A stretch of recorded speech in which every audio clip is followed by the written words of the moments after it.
الحمد لله رب العالمين الرحمن الرحيم مالك يوم الدين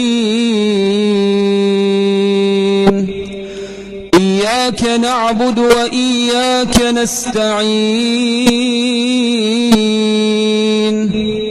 اهدنا الصراط المستقيم صراط الذين أنعمت عليهم غير المغضوب عليهم ولا الضالين.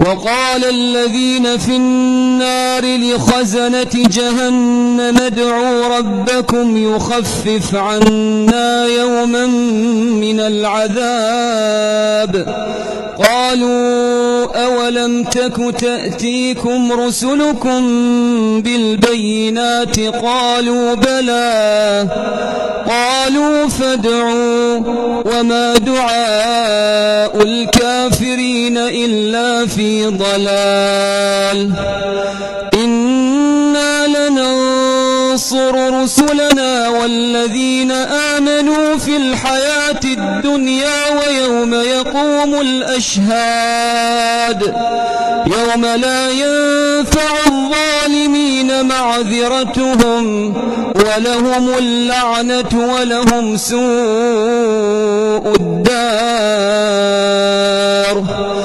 ولقد آتينا موسى الهدى وأورثنا بني إسرائيل الكتاب هدى وذكرى لأولي الألباب فاصبر إن وعد الله حق واستغفر لذنبك وسبح بحمد ربك بالعشي والإبكار.